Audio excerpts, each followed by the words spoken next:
want you to think back to the very first job you ever had. First job you ever had, it doesn't matter how small or maybe menial it felt. Okay, do you have that job in your mind? I want you to share 3 pieces of information with someone sitting next to you. Anybody learn some things the hard way? Show of hands. Yeah? Anybody fall victim to other duties as assigned? That one got me. And in these first jobs, they taught you things. You maybe learned how to show up on time or talk to people professionally. It might have been the first time you had a boss or learned the value of $1. All of these things are valuable, interesting skills, but they often get overlooked. But they're building blocks on your career journey. You see, nobody talks about the #1 trend that shapes generations in your industry or in the workforce in general. And the #1 trend that shapes generations is parenting. Parenting. Anybody say parenting? Yeah, woo! There we go, gold star. Parenting. Okay, let's move to another trend. How many of you said technology is one of the driving trends of shaping a generation? Very good. That's the second trend that we're going to talk about today. So, technology. If I were to line up each of us, from youngest to oldest, around this room, what we would find is that each of us has a different relationship with technology that is largely based on our age. And here's the problem that you have to deal with as leaders. That relationship stays invisible until you're forced to interact with somebody who has a different relationship with technology. There's a massive shift, a historical shift has occurred when it comes to technology. If you think about some of the examples that you heard around the room, things like maybe your first computer or cable TV or a microwave, you used to have to be older and maybe a little wealthier to afford those technologies. But now, with things like cheap mobile technologies that are easier to access, more affordable to access, the younger generations can adopt those technologies first. So that means that tech trends start with the younger generations now. They used to start with the older generations and moved down as they became cheaper. But now tech trends start with the youngest generations and ripple up to the oldest generations. That might not seem that profound to you and I right now as we're immersed in it, but that's a historical shift around technology. And that means that the things that millennials or Gen Z are doing today is what pretty much everybody's going to be doing in the future. In fact, really, it's what they're doing right now. I want to share a finding with you from the Center for Generational Kinetics. We have found that young adults today are starting out in their first job anywhere from 1 up to 5 years later in life compared to previous generations when they historically started their first jobs. And no one is talking about this. So that means when you've got a 22-year-old showing up for you on his first day of work, and he's excited, and he's nervous, and he's late, that 22-year-old may have never had a real job before, ever. They live in places like YouTube to look for a job. When I first heard that Gen Z was looking on YouTube for a job, I was like, what is that about? And it turns out that they use YouTube the way a lot of us would use Google. In fact, one of the highest conversion techniques of turning a job seeker into an applicant is providing videos that show what it's really like to work for you. A video that shows what it's like a day on the job as a property manager, because they want to see what the job actually looks like. Remember, they're entering the workforce later in life and with less experience and exposure to a variety of different job options.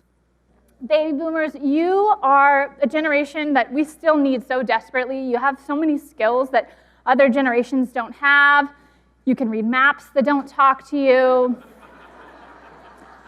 Now, although Gen X is known as the skeptical generation, they're actually incredibly loyal.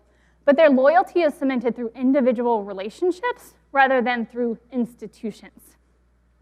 And when it comes to this generation, we are finding that they are in a very interesting and unique life stage, at an interesting crossroads. Think about where they're at right now. They are raising kids, many of them preparing to launch their kids into adulthood. They might also be thinking about aging parents and how they're going to make some key decisions for those parents soon. And they're also managing all of this while focusing on their work because they're in a lot of leadership roles right now. So they're really in this sandwich position in life, and we really should be talking more about this generation. Most of the time they're like, I made a slide. For instance, when I talk to millennials and Gen Z, and we are training them, and we tell them, listen, when a baby boomer is talking to you, and you want to show them respect, the most important thing you can do is you get out your notepad and you take notes. It doesn't matter what you write. So if they're not a box, what does this concept of generations actually give us? Well, it gives us powerful predictive clues that help us do three things: build trust, build connection, and build influence. Build connection, trust, and influence. So how do we start to build those things? What I want us to see is that technology, it is only new to you if you remember it the way it was before. Otherwise, it's all you've ever known. And if it's all you've ever known, it shapes your expectations moving forward into the world. Your expectations for your education and how you will operate in the workforce. It impacts how you want to communicate, how you want to get paid, how you want to apply for a job. All of these things for the younger generations might look different than for others. Now you combine that with the defining event for this generation, which is COVID-19, the pandemic, and those two world events have had a big impact already on this young generation. We see that play out in a lot of different ways. For starters, this generation is actually more fiscally pragmatic than anyone predicted. They're already showing strong savings behavior, and we see that in the way that they're learning to save at an early age with accounts on their phone. So when it comes to entering the workforce, we did a study on Gen Z entering the workforce.